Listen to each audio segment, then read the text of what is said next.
Hello दोस्तों, rich by books में आपका फिर से स्वागत है। आज हम बात करेंगे उन 4 प्रिंसिपल्स के बारे में जो हमारे भूतपूर्व राष्ट्रपति श्रीमान एपीजे अब्दुल कलाम के द्वारा बताए गए हैं। उनका मानना था ये जो 4 नियम हैं वो हर स्टूडेंट्स को, हर इंसान को खुद पर अप्लाई करना चाहिए। अगर कोई भी स्टूडेंट या कोई भी इंसान इनको अपने जीवन में उतार लेता है और उनको फॉलो करता है तो इस दुनिया में कोई ऐसी चीज़ नहीं जो उस इंसान के कदमों में ना गिर जाए। इन चारों प्रिंसिपल को हम पूरी डिटेल्स में समझेंगे ताकि आपको इन्हें फॉलो करने में आसानी रहे। तो शुरू करते हैं आज की वीडियो। पहला, मेरा एक महान उद्देश्य है। हमेशा अपने आप को याद दिलाएं कि आपका लक्ष्य बहुत बड़ा है। अपने आप को बोलिए कि I will have great aim. दोस्तों, सन 1958 की बात है। डॉक्टर एपीजे अब्दुल कलाम एक पायलट बनना चाहते थे। उन्होंने मेहनत करके पायलट बनने की सारी परीक्षाएं पास कर ली, लेकिन पायलट की वैकेंसी में केवल 8 सीट ही थीं और doctor APJ Abdul Kalam 9वें number पे थे। अब उनका सिलेक्शन केवल तभी हो सकता था जब उनके ऊपर 8 कैंडिडेट में से या तो कोई अपना वैकेंसी छोड़ दे या फिर मेडिकल में आउट हो जाए। लेकिन उनको इस बात का काफ़ी डिसअपॉइंटमेंट हुआ कि उनका सिर्फ एक रैंक की वजह से वो सिलेक्शन से आउट हो गए। उन्होंने ये स्वीकार किया, मैं निराश ज़रूर हुआ था लेकिन निराशा कभी मुझे हरा नहीं सकी। उन्होंने ठान लिया था कि भले ही पायलट बन के एयरक्राफ्ट ना उड़ा सकूं, लेकिन एक इंजीनियर बन के, एक साइंटिस्ट बन के मैं एयरक्राफ्ट बना ज़रूर सकता हूँ, मिसाइल बना सकता हूँ, रॉकेट बना सकता हूँ। और दोस्तों, ये तो किसी को नहीं पता था कि अगर doctor APJ Abdul Kalam pilot बनते तो वो कहाँ तक पहुँच पाते। लेकिन उन्होंने इस बात को ज़रूर साबित किया कि अगर वो पायलट नहीं बन पाए तो उन्होंने रॉकेट और मिसाइल ज़रूर बना दिए। और भले ही वो इंडियन एयरक्राफ्ट के पायलट नहीं बन पाए, लेकिन राष्ट्रपति ज़रूर बने, जो कि तीनों सेनाओं के कमांडर इन चीफ होते हैं। और इन तीनों सेनाओं में आर्मी, नेवी और एयरफोर्स भी होती है। दोस्तों, उनका कहा गया रूल नंबर 1, हमेशा अपने आप को बोलिए कि I will have great aim. मैं अपना लक्ष्य ऊंचा रखूंगा। ये प्रॉमिस हमेशा अपने आप को याद दिलाते रहे। दूसरा था, मैं लगातार ज्ञान प्राप्त करूंगा। दोस्तों, यही रूल कहता है कि मैं हमेशा लगातार ज्ञान हासिल करता रहूंगा। अब उनके इस रूल को उन्हीं के जीवनी से समझते हैं। डॉक्टर एपीजे अब्दुल कलाम को मिसाइल मैन के नाम से भी जाना जाता है। वो एक इंजीनियर थे, एक वैज्ञानिक थे। उन्होंने बहुत सारे मिशन को लीड किया और सक्सेसफुल भी रहे। उन्होंने पद्म भूषण, पद्म विभूषण और भारत रत्न जैसे हाईएस्ट सिविलियन अवार्ड भी जीते। वो भारत के 11वें राष्ट्रपति भी बने। लेकिन इसके बावजूद भी उन्होंने ये माना कि वो अपने आप को एक टीचर समझते हैं, वो अपने आप को एक अध्यापक समझते हैं। यानी कि उनके लाइफ में अगर सबसे ज़्यादा ज़रूरी कोई चीज़ थी तो वो थी एजुकेशन, नॉलेज। उनका मानना था कि एजुकेशन के लिए सबसे अच्छा समय होता है, वो होता है स्टूडेंट्स लाइफ। और किसी भी इंसान के सक्सेस के पीछे उसके एजुकेशन का, उसके नॉलेज का सबसे बड़ा हाथ होता है। उनका ये मानना था कि अगर एक स्टूडेंट का सबसे प्राइमरी कोई जॉब है तो वो है अच्छी शिक्षा ग्रहण करना। एक स्टूडेंट के लिए केवल नॉलेज हासिल करना ही सबसे पहली प्राथमिकता होनी चाहिए। यानी कि आपको हमेशा अपने आप को ये याद दिलाना चाहिए कि कुछ भी हो, मैं सीखना नहीं छोड़ूंगा। तीसरा आता है, मैं कड़ी मेहनत करूंगा। डॉक्टर एपीजे अब्दुल कलाम का तीसरा नियम था कि अपने आप को हमेशा ये प्रॉमिस करें कि मैं हमेशा हार्ड वर्क करता रहूँगा। 1973 की बात है। विक्रम साराभाई अंतरिक्ष के अंदर के चेयरमैन प्रोफेसर सतीश धवन ने डॉक्टर एपीजे अब्दुल कलाम से कहा कि हमें एक सैटेलाइट लॉन्च व्हीकल बनाना है।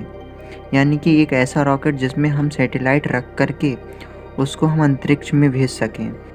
डॉक्टर एपीजे अब्दुल कलाम ने इस काम को पूरी जिम्मेदारी के साथ स्वीकार किया।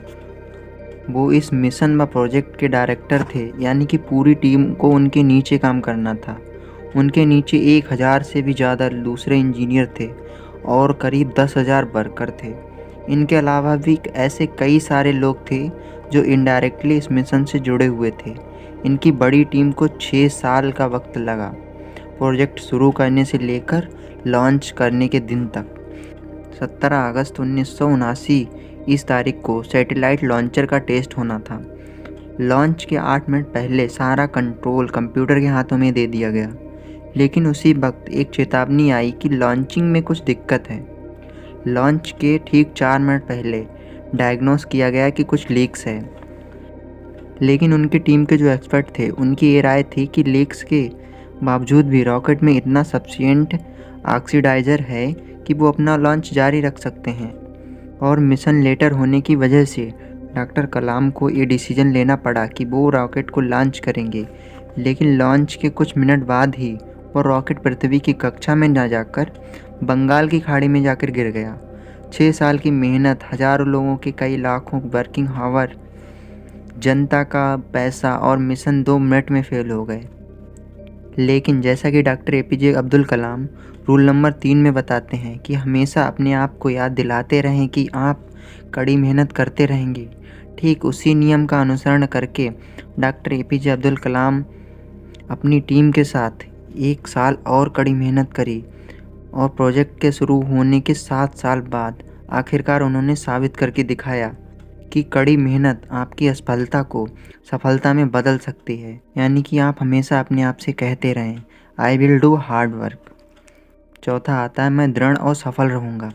दोस्तों, जो कहानी मैंने रूल नंबर 3 में बताई, जिसमें 7 साल बाद जाकर मिशन सफल हुआ, वहीं से निकल के आता है रूल नंबर 4, यानी कि अपने आप को याद दिलाते रहें कि हम जो मेहनत कर रहे हैं उस मेहनत को लगातार करते रहना है। चाहे कितनी भी मुसीबत आए, आगे बढ़ते रहना है। अपने शब्दों पे और अपने वचनों पे कायम रहना है। किसी में इतनी हिम्मत ना हो कि आपके हौसलों को कम कर सके। हम में से कई सारे लोग जिनकी आंखों में कुछ सपना है, जो कुछ करना चाहते हैं, वो काम करना शुरू करते हैं अपने सपनों पर, लेकिन समय बीतने के साथ साथ उनकी व्हील पावर कम होती जाती है। दोस्तों, आपको किसी भी कीमत पे अपने हौसलों को नहीं टूटने देना है। डॉक्टर एपीजे अब्दुल कलाम का मानना था कि आप तब तक अपनी जिद ना छोड़िए जब तक आप अपने लक्ष्य तक नहीं पहुंच जाते। और आपका लक्ष्य है आपकी यूनिकनेस, आपका सबसे अलग होना। आपकी पहचान सबसे अलग होनी चाहिए और आपके इस यूनिक बनने के सफ़र में आपकी मुसीबतों का सबसे अहम रोल होता है। अगर आपने अपनी मुसीबतों से डरना छोड़ दिया, उन पर से ध्यान हटाकर उनके हल के बारे में सोचना शुरू कर दिया और उन पर काम करना शुरू कर दिया, आप किसी न किसी दिन इस दुनिया में सफल ज़रूर हो जाओगे। दोस्तों, लास्ट में एक बार फिर मैं इन रूल्स को रिवाइज़ कर देता हूँ। अपने आप को याद दिलाएं कि आपके पास में एक बहुत बड़ा सपना है। अपने आप को याद दिलाएं कि आपको सीखना नहीं छोड़ना है। कड़ी मेहनत करें, मेहनत में कोई कमी ना छोड़ें, उस मेहनत को लगातार करते रहें। और ऐसा अगर आप करते रहोगे तो आप एक दिन ज़रूर सफल हो जाओगे। आज हमारे बीच में मिसाइल मैन, वैज्ञानिक और भूतपूर्व राष्ट्रपति doctor APJ Abdul Kalam sir नहीं हैं। जैसा कि उन्होंने बताया था कि वो अपने आप को एक अध्यापक ही समझते थे। उन्होंने अपनी आखिरी सांस भी शिलांग के स्टूडेंट्स को एक लेक्चर देते हुए ली। आइए आज हम एक शपथ लें कि जो रास्ता doctor APJ Abdul Kalam sir ने हमें दिखाया, उस पर हम लगातार आगे बढ़ते रहेंगे और अपने वचनों पे कायम रहें और अनंत समय तक doctor APJ Abdul Kalam sir को हमारे खुद के अंदर ज़िंदा रखें और पूरी दुनिया को दिखा दें कि हिंदुस्तान से बेहतर कोई दूसरा देश नहीं हो सकता। अपने सपनों का पूरी रफ्तार के साथ पीछा करते रहिए और दुनिया में खुद के साथ साथ देश का भी नाम रोशन कीजिए। जय हिंद, वंदे मातरम।